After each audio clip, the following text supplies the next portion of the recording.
All right. So Maggie, we got one dish left. Yep. And what are we doing now? So we are going to do a flourless pecan cake.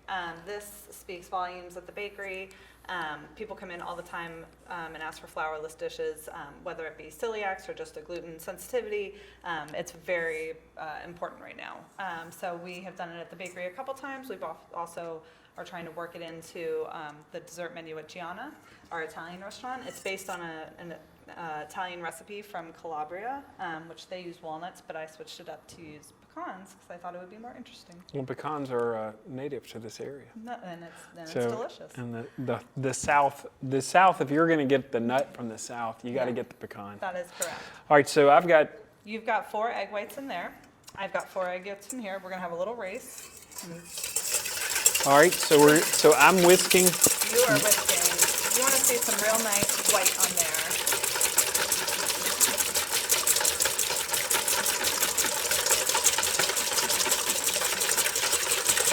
I get to stop, but you don't. I'm going to add a little sugar, about a half a cup of sugar, and a pinch of salt. You're using that flaky kosher salt? I am using flaky kosher salt. This is actually also a great Passover dish if you need a flourless Passover option.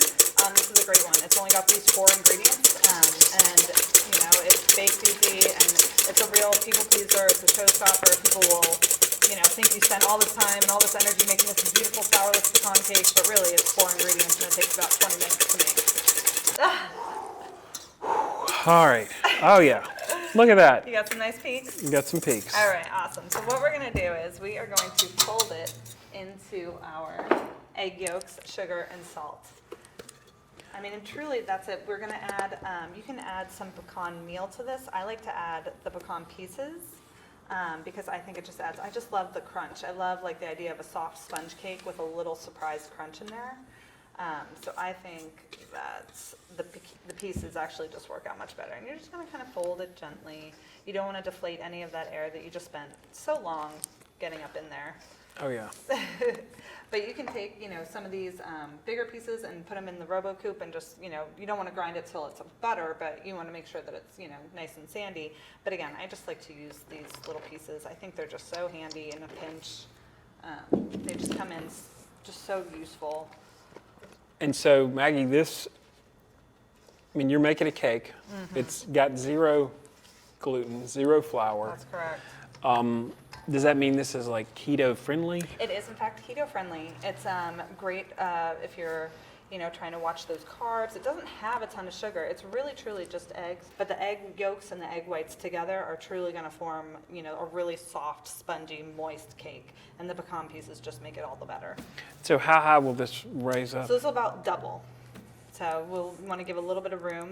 When I bake it at the bakery, we fill it up to about halfway, and we bake it a little bit taller. We serve this. We can serve this with vanilla ice cream. We can serve it warm. We can serve it with a little bit of caramel on the plate.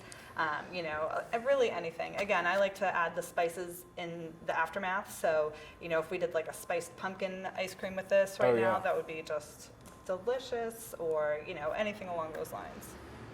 I think that's going to be fantastic, and yet another way to really incorporate pecans into another dish. And so when you sell this at the restaurant, are you plating up wedges? Yep, so we'll plate up wedges. We'll cut it into about 8 pieces, and then we'll warm it up, plate it up, add an ice cream, add a caramel, add an anglaise, add something with it to kind of bring out that pecan flavor. Again, orange, or even like a salted caramel or something like that. Just some of those warm flavors, because they go so well with pecans. Sounds like a really good finish to our day. All right, so we're going to pull everything out and kind of walk through everything one more time, and also show you the raw ingredients, how these pecans can get to you, and kind of the bags and those sorts of things. But Maggie, what a fun day to cook. This was fun. In New Orleans.